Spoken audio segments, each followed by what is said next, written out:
When development began for The Legend of Zelda Echoes of Wisdom, it was actually a Zelda dungeon maker. See, we recently learned that Echoes of Wisdom was in fact developed by Grezzo, the developer of Link's Awakening remake for the Switch. We actually saw this idea initially implemented in that game. You could go to Dampé's shack and collect tiles which you can use to create your own dungeon. So Grezzo worked on the Zelda dungeon maker for about a year with the Zelda team tracking their progress pretty closely. After about a year or so, Eiji Aonuma directed the team to instead work on a copy and paste based gameplay system that would eventually become Echoes. As it turns out, Grezzo liked the world of Link's Awakening so much that they started development on the Dungeon Maker as soon as the remake was complete and pitched it to Nintendo. However, Aonuma had other plans in mind while he let Grezzo continue working on the Dungeon Maker. Zelda fans have been clamoring for a Zelda Dungeon Maker ever since the release of Mario Maker and seeing what fans were able to come up with. Seeing as how Nintendo let a year's worth of development go into a Zelda Dungeon Maker, it's possible they could pick that project up again, but if you read the interview, it sounds like an idea that Nintendo won't be pursuing so long as Eiji Aonuma is leading the Zelda franchise. These are three of my favorite Echoes and Echoes of Wisdom. And have no fear, because there are no spoilers here. Number 1, the trampoline. Bed ladders are a pretty good way to reach high places, but the bed ladder trampoline combo is an even better one. Stack your beds and then put a trampoline on at the end. You get the extra height on your jump and now no wall can contain you. Now it's true that in Sword Fighter mode you do get additional height when you jump, but it's not as good as the height you get when you jump with the trampoline. Number 2, the pea hat. I won't share where you get this unless you ask in the comments to avoid spoilers, but you can get this annihilator pretty early on and it's super resourceful for short range combat.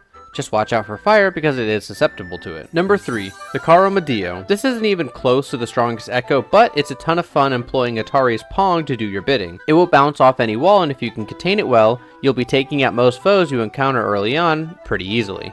Subscribe for more Echoes. These are three of my favorite Echoes and Echoes of Wisdom. And have no fear, because there are no spoilers here. Number 1, the Crawltula. This thing will be the answer to many of your puzzles. Need to reach a thing in a high place? Chances are the Crawltula will be able to climb the wall, you just need to bind yourself to it. The only annoying thing is that you'll have to make sure you're in position. Otherwise, it'll just wander whichever way it likes, and that can be dangerous. Number 2, the Rock. Now I know what you're thinking, seriously, the Rock? Honestly, when I've been in a jam in combat and can't figure out how to defeat my enemy, the Rock has almost always come in handy and I can do damage with it. Sure, it's not the quickest or best strategy, but like I said, it's when I'm in a jam and can't figure out the best way.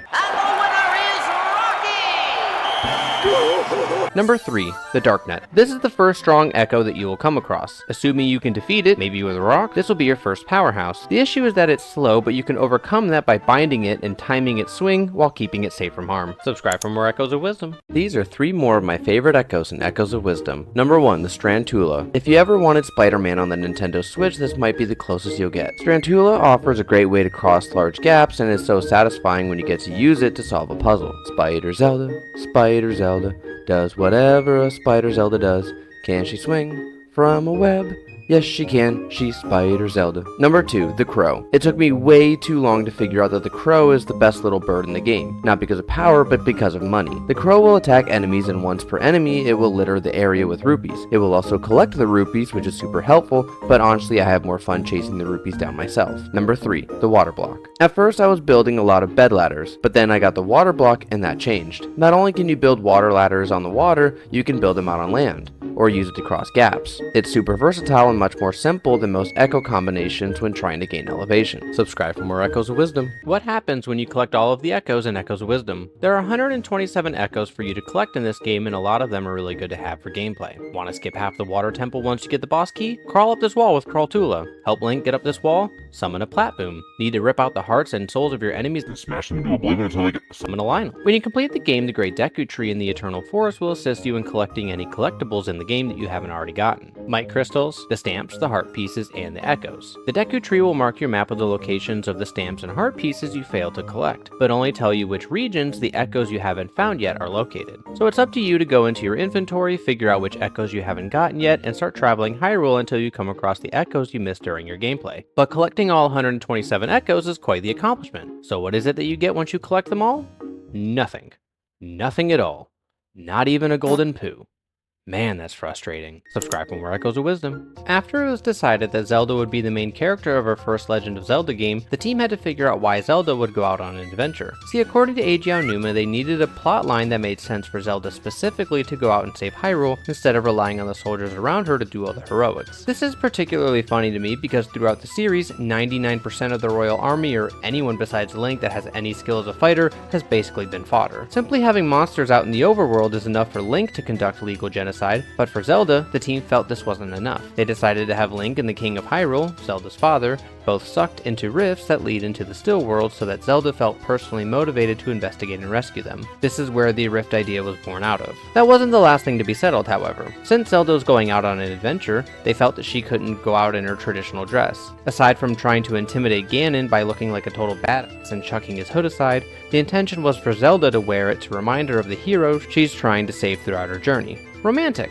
Subscribe for more Echoes of Wisdom. What is the meaning of the name Echoes of Wisdom? In the reveal trailer, we learned that the core mechanic is the ability to replicate items and monsters that you register on your tri-rod. These replications are called echoes. You can create as many echoes as you have tri-pieces attached to your fairy tri. So the echoes in the title reference the mechanic. And of course, Echoes of Wisdom features Zelda as the protagonist for the first time. Zelda has traditionally represented wisdom, one of the three virtues that the Triforce represents. But there is also likely a narrative purpose for the title as well. The trailer heavily focuses on these rifts that come from Ganon. These rifts have been sucking up Hylians, including Link. What if these rifts lead to a sort of dark world where echoes of Hylians roam? Much like A Link to the Past and A Link Between Worlds, there is likely an echo of Hyrule for us to explore and save Link. Could we finally meet Dark Zelda? I wonder. There is something strange going on with the Triforce within the hallowed halls of Nintendo. This short contains story spoilers for Echoes of Wisdom. You might be surprised to find out that we haven't heard the word Triforce in the context of the Sacred Relic in a Zelda game since 2013's A Link Between Worlds. That's right, it's been more than a decade since the Triforce has been uttered in dialogue. Yes, it's in the title of the 3DS's Triforce Heroes, which came immediately after A Link Between Worlds, but the relic itself is not present in the game, nor is it referenced. Then of course it was famously left out of Breath of the Wild, leaving many fans wondering and theorizing about where it could possibly be. We do again see it in imagery, and this time we do actually see it in action. Zelda seems to possess the Triforce as she draws from its power to defeat a horde of guardians and Calamity Ganon. We see her use it again in Tears of the Kingdom as she restores the Master Sword. But again, no one talks about it, and it's certainly never sought after. In Echoes of Wisdom, it once again becomes the center point of the plot, with Null seeking its power to destroy the world and return the universe to nothing. However, Nintendo literally goes out of their way to reference it as the Prime Energy instead. While the Triforce remains present in the series, the term is slowly being removed from our Zelda lexicon. It's possible that we've actually seen the rifts that we see in Echoes of Wisdom in a previous Zelda game. This short contains story spoilers for Echoes of Wisdom. In Echoes of Wisdom's backstory, we learn that Null has been creating rifts in the world all throughout history in an attempt to break out of his seal, which is the literal inside of the world. The three golden goddesses created the world when Null was preventing other living beings from taking form. What's interesting is that we got confirmation of Echoes of Wisdom's placement on the timeline, and it's very late in the order of events. The only games we can say for certain come after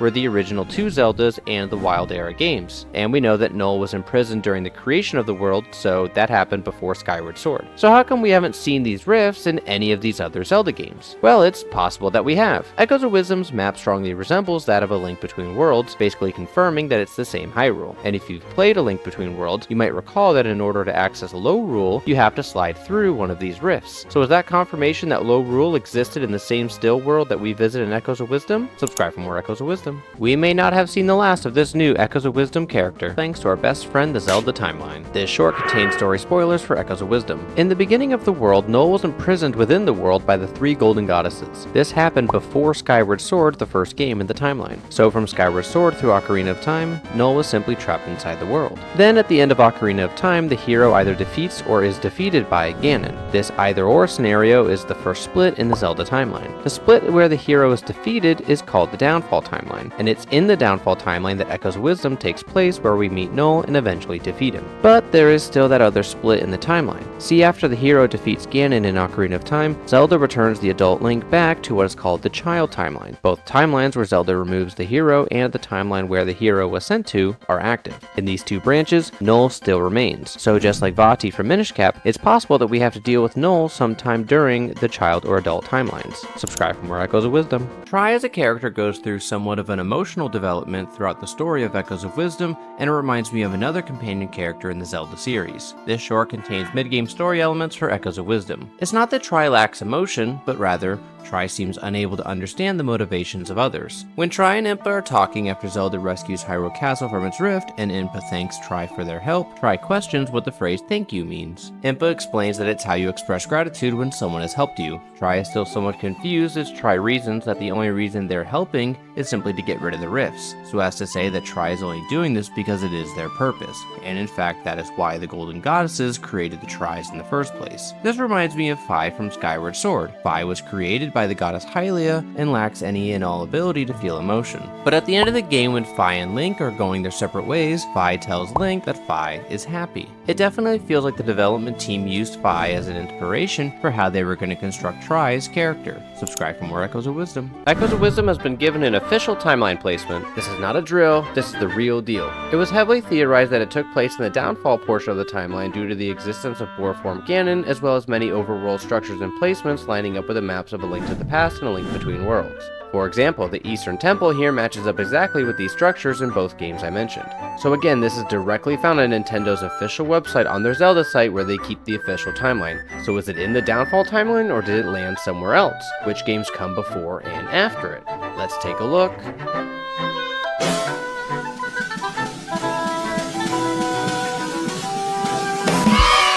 The downfall timeline is already the most heavily crowded section of the timeline, so what's another entry to stick into this branch, am I right? I must say Ocarina of Time Link dying has caused some classic titles. Sorry Kid Link, I want to play some Echoes of Wisdom.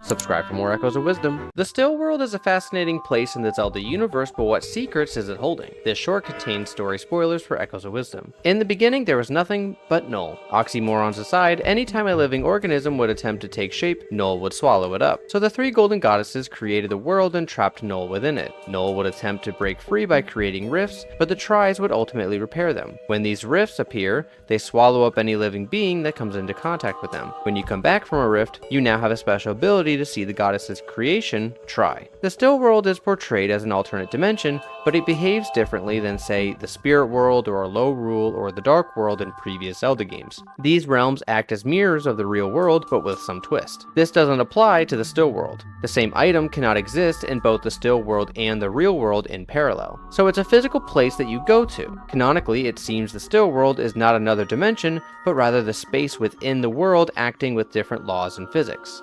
Subscribe for more Echoes of Wisdom. One of my favorite echoes is one you get pretty early, and it offers one of the best ways to get around Hyrule. In the Gerudo Desert, you are first introduced to the Platboom, and this thing is great. I didn't even know it was an enemy the first time I played through this area. It wasn't until my second playthrough on stream, Wednesdays at 9 Eastern, that it clicked that this thing had an eye and I could probably fight it, and sure enough, I unlocked the Platboom. The Platboom works in both 2D and 3D like every other echo, but it's one of the earliest echoes you access that gives you insane height. Not to mention in the early game, if you stack a trampoline on top of it, you can get over most walls or obstacles. Its versatility in reaching high places is unparalleled. You don't need a wall like the Crawltula does, and you don't need a ceiling like the Strandtula does. The Platboom has quickly become one of my go-to echoes. Subscribe for more Echoes of Wisdom. I love Echoes of Wisdom, but there's one thing that they've gotta stop putting in Zelda games, and actually started back in Breath of the Wild. See, you accessed your bow, shield, or weapon through the side-scrolling quick menu, which wasn't that bad, but it was a bit tedious. They made it a much bigger problem in Tears of the Kingdom, though. If you wanted to throw an item or fuse something to your arrow, you could select the item from this quick menu, but the problem is there were 251 items to choose from, plus the Zonai devices. What the? So now in Echoes of Wisdom, we can choose which echo we are going to deploy from the same style quick menu, and with a whopping 127 echoes to choose from, yeah, it's a little too much. I would really prefer if they turned this into a grid. I mean, look at all this blank real estate up here and below here. You could categorize the echoes by type and create much smaller lists to choose from. And maybe that's not the best answer, but we've got to figure this out. You take this fast-paced active experience and drown it out with menu scrolling. My hope for the next Zelda game is that hopefully they figure out better inventory management, or they just don't give us hundreds of items to choose from. Subscribe for more Echoes of Wisdom. You can actually find Link's home in Echoes of Wisdom, and it is filled with Easter eggs from past Zelda Zelda games. And have no fear, because there are no spoilers here. Starting outside the home, the first thing that sticks out is an axe from the tree stump. This is reminiscent of the axe we see by the old man immediately after the introduction to Breath of the Wild. There's a flower on top of the house that is a little easier to spot because it's likely the very same asset that was used in the other Zelda game developed in this art style, because Marin wore this on her head in Link's Awakening. You also see Link's traditional boots sitting on his windowsill, likely being rushed onto his feet as he departs for wherever he is late to. Inside the home, there are references all over the place. Starting with the green rug here in the center, this is close to an exact replica of the green rug you can find in Hyrule Castle from the Minish Cap. Speaking of rugs, there's another one that's red and rolled up in the back that looks exactly like the one from Link's home in A Link Between Worlds. There's a couple of references to Ocarina of Time. Firstly, there's an owl over here that represents Gapora, whom you meet as you leave Kokiri Forest. There's also these green magic jars by the front door that you use in Ocarina of Time to refill your magic meter. Some easy references to spot are the rest of Link's iconic green tunic. We saw his boots outside, and inside you can see his tunic sticking out of the dresser and his hat draped over the bed. An interesting note is the hat has a yellow band, which lines up with the hats worn by the other heroes in the Downfall timeline. Speaking of Link's bed, it's unmade, which is likely a nod to Link's propensity to sleep in and be late to whatever arrangement he was scheduled for. Another minor detail are the two pots sitting by the front door, being a staple in the franchise, and it makes sense that Link would keep some on hand to either hide his belongings or throw at the wall when he gets really frustrated. The cooking pot by the fireplace looks identical to the pot used for cooking in Breath of the Wild and Tears of the Kingdom. Speaking of the fireplace, it's modeled exactly like its counterpart from the Wild Era games. Are there any other references I missed? Let me know in the comments, and subscribe for more Echoes of Wisdom. One of the things we were excited for in Echoes of Wisdom was the fact that you could collect various outfits for Zelda to wear during her adventure. But there's something you should know about this, and spoiler warning because this short covers some early to mid-game plot. In the trailers, we saw Zelda wearing various outfits, and Nintendo confirmed that we would gain access to these outfits via Amiibo. At the beginning of the game, we start out as Zelda in her traditional royal dress, but after we escape the Soothorn dungeon and the castle gets swallowed up by the rift, Impa gives you a new outfit and you don the hero's cloak. But if you try to use your Amiibo at this point, you won't unlock any outfits. You'll just get some item drops. So why is this? Well, narratively, you are still hiding your identity from those around you, hence these great wanted posters. It's not until you clear the rift at the castle and return to the king from the still world that you're allowed to express yourself through your clothing. It's only at this point that you can use your Amiibo to collect outfits. Subscribe for more Echoes of Wisdom. There's an old Zelda theory that claims that the Triforce might actually be a Tetraforce, but Echoes of Wisdom may have disproved it once and for all. This short contains mid to late game story spoilers for Echoes of Wisdom. In Ocarina of Time, we learned that the Earth was created by the three golden goddesses Din, Nehru, and Farore. Din created the land, Nehru created the laws that govern the world, and Farore created all life forms. Echoes of Wisdom establishes that the trio did this to imprison Null, the main villain. The Triforce is the sacred relic left behind by these goddesses. If you view the triangles as representations of their creations, then Null is the void between them. Before anything existed in the universe, there was only Null. As life forms attempted to take life, Null would swallow them up. So the golden goddesses imprisoned Null within the earth, leaving Null and the Void within their creation. This should lay to rest any Tetraforce theories that still linger about. Of course, the Zelda team could always change this in the future with a new entry and completely retcon Echoes of Wisdom, but for now, it's just the Triforce. Subscribe for more Echoes of Wisdom. Why can't Link speak in Echoes of Wisdom? Yes, Link is mute in every Zelda game, but lately we've been getting reasons for why Link won't speak. In Breath of the Wild, Link felt burdened by his responsibility to his kingdom as a soldier in the royal army. This especially carried over when he was assigned to Zelda as a royal knight to accompany and protect her at all times. Link in Echoes of Wisdom lives a vastly different life than he did in the Wild Era games. He lives in the rural Soothorn village, a quaint village, and what he does outside existing is unknown. What we do know is that the rifts have been plaguing Hyrule since time immemorial. These rifts have swallowed people up, and only sometimes do these people return from the rifts. According to Blueberry, all of the kids who were taken by the rifts have lost something. For Link, that something is the ability to speak. Subscribe for more Zelda. During the development of Echoes of Wisdom, Eiji Aonuma shared his concern over whether or not the Switch was going to be able to handle a large number of echoes being spawned in Hyrule. And have no fear, because there are no spoilers here. During testing, they didn't have a limit to the number of echoes, and of course with the Switch being in its 8th year, there were definite concerns over the hardware's ability to handle, say for example, 20 echoes. However, to Aonuma's surprise, he was able to create far more echoes without breaking the game than he anticipated. Still, my guess is that this played a role in Tri's power being a limitation for how many echoes you can create. See, the trailer showed Tri with 3 or 4 Tri powers, which indicated you could collect them along your journey. Not only does this challenge the player to solve puzzles within this constraint, but it also protects the Switch's memory from overflowing. See, in a computer, memory is how the computer stores the data, and the Switch has to store all the data associated for each echo. You start racking up those bed ladders and you could potentially overload the system. If you're enjoying Echoes of Wisdom, subscribe for more Echoes of Wisdom. There is one echo that stands above the rest in terms of combat, and it's one you could easily miss if you're not paying attention. They did reveal this thing in the Into the Still World trailer, but last chance if you want to back out and discover it naturally. So you can't just find this thing willy-nilly. The way it was intended was for you to visit the sanctuary north of Castletown after rescuing it from a rift. If you talk to this guy in the middle of his mass and ask him about a dangerous monster, he'll say, "Oh yeah, sure, that dangerous monster. Definitely don't follow any menacing tracks on the ground in the forest to the west." So naturally, being the adventure we are, we race over to the forest and start following the tracks. Start following them all around the forest, and I actually recommend picking up another strong echo that you find along the way, the Moblin level 3. Once you follow the tracks to this opening, there you're gonna find the Lynel.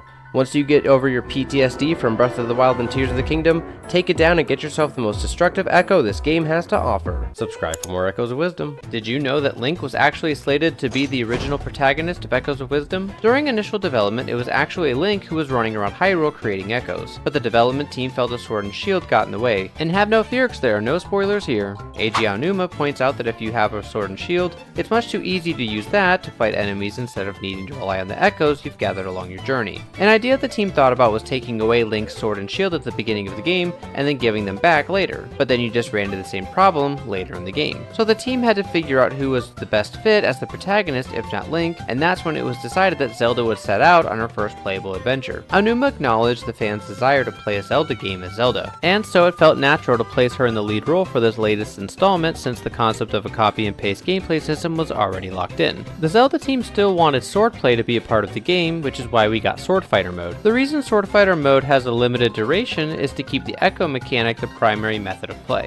Subscribe for more Echoes of Wisdom. There have been multiple iterations of the Hylian Script, and Echoes of Wisdom carries on that tradition. Did you ever wonder about the symbols below the dungeon name whenever you walked into a dungeon? They vaguely resemble the words above, and that's because it does. This is Hylian Script, introduced to us in A Link Between Worlds, and has since been used in Triforce Heroes, Breath of the Wild, and Tears of the Kingdom. There have been 5 different takes on the Hylian language, with the origin of those 5 different languages coming from Ocarina of Time, The Wind Waker, Twilight Princess, Skyward Sword, and A Link Between Worlds, respectively. Well, for the final Zelda game to be exclusively released on the Switch, Echoes of Wisdom's Hylian people also use this text. If we take a look at, for example, the Gerudo Sanctum, we see these letters written below the outline of some Gerudo ruins. We can see these letters, and if you pair them up to this translation sheet that you can easily find on Google, you'll see that this translates to Gerudo Sanctum. Neat! Subscribe for more Echoes of Wisdom. I support the Hoodless Zelda movement, and you should too. You know Zelda's outfits are customizable in Echoes of Wisdom. She has her initial hero's cloak outfit, the blue dress, the royal tire outfit, the red tunic, the Gerudo outfit, and the black cat outfit. But there are several cutscenes and moments where Zelda is in her hero's cloak outfit where the cloak is down. Here's an example of us briefly getting to play as Hoodless Zelda in the castle. We even got promotional material with Zelda and her hood down. Multiple, in fact. But the dastardly thing is that we never get this outfit as a choice. It's not possible. See, we want this so much because in Tears of the Kingdom we got a cloak, but we were also given a quest line that enables us to put our hood down. I still need someone to explain to me why we needed another character to, put our hood down, but no. That's beside the point. If you want to support the hashtag Hoodless Zelda movement, follow Grezzo on Twitter/X and tell them something really nice about Echoes of Wisdom and use the hashtag Hoodless Zelda. Or if you're inclined, remix this short with the caption hashtag Hoodless Zelda. The Bread Pirate and several other creators started this initiative, and while no, I wasn't one of them, I fully support what they are doing, and I'm hoping whether you're a casual viewer of my content or a fully fledged member of my community, you'll support this effort. Now, the organizers set it up so that Halloween was the day that we bombard Grezzo with the nicest and most respectful messages to request Hoodless Zelda, but this is where I'm being a rebel. Not because I'm late to the party or anything, but I say, why limit it to Halloween? Let Grezzo hear our voices into November and beyond, so if you see this short and Hoodless Zelda isn't a thing yet, please reach out to Grezzo and let's get Hoodless Zelda in Echoes of Wisdom. Subscribe for more Echoes of Wisdom. The castle in Echoes of Wisdom sits on the central plateau, which is too similarly named to the Great Plateau to not be on this list. The Gerudo Desert makes a reappearance in Echoes of Wisdom, but also Gerudo Desert is located in the same part of the map as the Gerudo Desert in Breath of the Wild and Tears of the Kingdom. And I'll be damned if this isn't the Karakara Bazaar. And oh, by the way, this is every similarity between Echoes of Wisdom and the Wild Era games. While Jabul Waters may be new, it sits in the same part of the map as Zora's domain. In the reoccurring town Goron City, a Goron appears carved into the mountainside. Rock roasts make a reappearance after playing a pretty big role in Tears of the Kingdom. The Farore region is again a wetland, and the locations match up as well. I'm starting to notice a trend. Side quests are picked up in an identical manner. See an NPC with a red exclamation mark? Get a quest, and add it to the quest log. That's familiar. Even the menu for the main and side quests take after the latest entries. Travel waypoints are back. They're slightly different as they aren't attached to shrines anymore, but the functionality of being able to warp wherever, whenever is back. Horseback riding is making a return in Echoes of Wisdom. Like the Wild games, we will have different types of horses we can ride, and that appears to be the case as well in Echoes of Wisdom. You can even lure them the same way with carrots. And oh, by the way, this is every similarity between Echoes of Wisdom and the Wild Era games. I'll mention smoothies, but only a similarity in that we will have customizable food options. Multiple outfits or armors that we can customize also make a return. Speaking of which, amiibo work exactly the same, dropping items and the possibility of armor if you've got the right amiibo. Bind looks way too similar to Ultra Hand also to not make this list. There's even chests in the ground just like in the 3D titles. This is super minor, but if you're Ultra Handing, binding an item, you can use it to damage enemies. Reverse Bind's name also recalls my memory to another ability, Recall. Although admittedly it's not a time reversal mechanic like in Tears of the Kingdom, Reverse Bind allows Zelda to follow an Echo's natural movement pattern. Subscribe for more Echoes of Wisdom. For players who have played Echoes of Wisdom, there are two main complaints that are for the most part universally shared, and these made their way up to the Zelda developers. For the most part, the reception to Echoes of Wisdom has been pretty positive. Of course, across the Zelda community, the opinions vary from being inserted into some top 5 Zelda games to they don't even want to touch it. But for those of us who have played it, there were a couple of things with the game that left us upset. Firstly, Echoes of Wisdom opted for 60 FPS, or 60 frames per second, to improve the user experience. At 60 FPS, the game appears to run much smoother. The issue is that is hardly ever the case. In general, the game runs at 30 FPS and will occasionally dip into the 20s. Fans noticed that the frame rate would change, and Tomomi Sano, a lead developer for Echoes of Wisdom, confirmed that the game implements a variable rate change because the team felt that it was the best option. Was it the best option, or was it a restriction of a console released over 7 years ago with 7-plus-year-old hardware? The other main gripe is something that I've already talked about, but it's the menu scrolling that is required in this game to select an Echo. It's a carryover issue from Tears of the Kingdom that Echoes of Wisdom decided to implement. Unless you go to the menu to select an Echo, which is way more annoying to be honest, and you use this one bar, you have to scroll through 127 Echoes linearly. That's right, 127. There are sorting methods to help you sort through the list, but if you try to experiment with an Echo you haven't used lately, yeah, good luck finding that sucker on the quote-unquote quick select menu. What is fascinating is that another of the lead developers, Satoshi Terada, encourages players to experiment when presented with this critique. But if you ask me, it's this menu function that prevents players from experimenting. I love this game, but that response sounds more like a cop-out to me. Subscribe for more Echoes of Wisdom. The Zelda team has recently placed an emphasis on player-inspired creativity in their two most recent titles, Tears of the Kingdom and Echoes of Wisdom. In Tears of the Kingdom, the contraption that caught their attention was a giant robot Godzilla that stormed the beaches of Lurelin Village. Personally, I was a fan of Jeremy, but something tells me that Aonuma wasn't his biggest fan. The team was, however, quite pleased to see the same creativity taken with the Echoes in Echoes of Wisdom. There was one trick that was considered particularly impressive that game directors Satoshi Terada and Tomomi Sano mentioned in a recent article published by the BBC, and that was players combining a bed with a tornado to launch Zelda into the air. Tomomi Sano specifically noted that she was amazed by this and likely couldn't pull off using this trick to go over mountains like she had seen some players doing. It's definitely easy to gain some height with it, but of course, players are constantly taking these game mechanics to their limits. I definitely get the feeling they enjoy seeing this creativity, and it may very well influence the direction of this franchise. Let me know in the comments if you like the direction, because I've seen arguments made for and against these DIY Zelda games. Subscribe for more Zelda. Did you know that Echoes of Wisdom was developed without music? When it comes to sound development, a question outsiders always have is which comes first, the music or the game? It's kind of a cuckoo and an egg situation. Most of Echoes of Wisdom was actually developed without any music made. Legend of Zelda producer Eiji Aonuma credits this lack of sound that increased the Zelda-like feeling. It harkens back to the days of Breath of the Wild and Tears of the Kingdom, where they transitioned from these bombastic overworld themes to a more melancholic feel with light piano strokes here and there. It wasn't until mass production of data and movement towards the final game that the Echoes of Wisdom sound team delivered the main theme song of the game, but that's not the whole story. See, the sound team composed the music to fit the scenes of the game. They imagined what players would feel in each cutscene or area of the map, and created the music based on that, which means we started with and ended up at.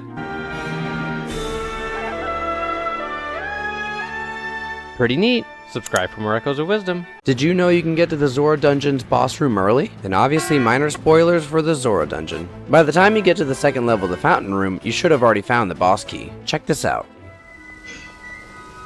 Oh, you know what? I wonder, can we bypass the need for the next thing with the Platboom? No, you can't. I wonder if I could do water blocks.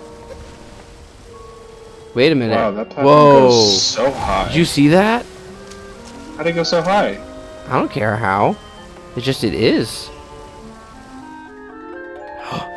Oh. Okay, we might do this. Yeah.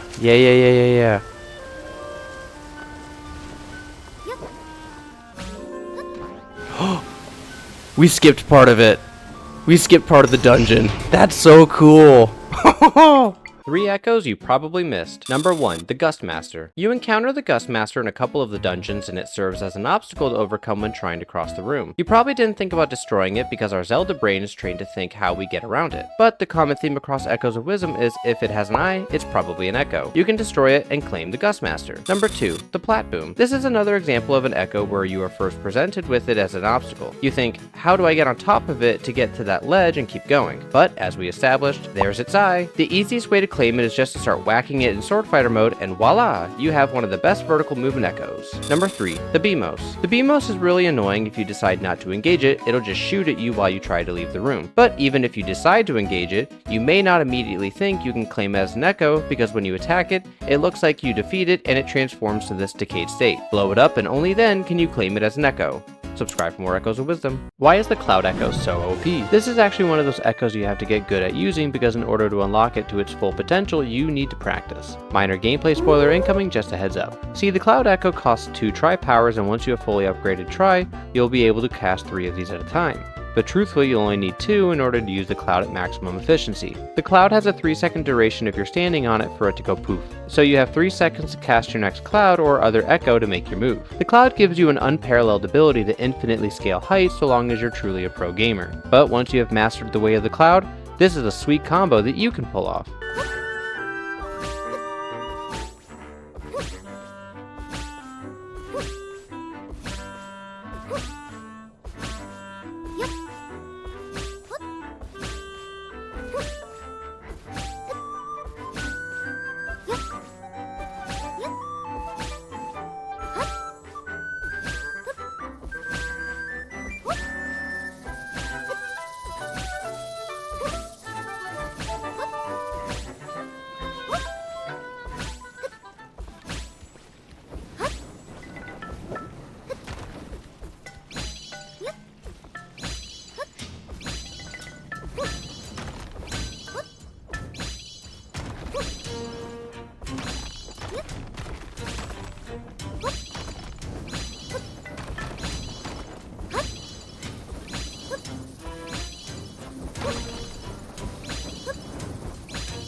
There's a surprising number of Zelda fans who actually consider themselves Team Villain after playing Echoes of Wisdom. This short contains story spoilers for Echoes of Wisdom. According to Echoes of Wisdom's lore, at the near beginning of time there was just the main antagonist of Echoes of Wisdom, Null. Null was just minding his business, enjoying the void and the nothingness he oh so loved, when one day the three goddesses, Din, Nehru, and Farore, decided Null should no longer be enjoying this nothingness. They decided to imprison Null by creating a planet around him. Null tried to break apart the world by creating rifts to free himself from the prison, but the Tries, another of the goddess's creations, would repair the rifts and prevent Null from escaping. This has led many Zelda fans to consider themselves Team Null, because it feels like he was just minding his own business when he was thrown into an eternal prison. But there's a key detail to the story that Team Null is choosing to forget. The reason Null was in prison was because life was trying to take form in the void, but anytime they started to take shape, Null would just swallow them up. So from that perspective, I think I understand why the goddesses chose to lock him up. Subscribe for more Echoes of Wisdom. I think there's one detail left out of Echoes of Wisdom's backstory that, if true,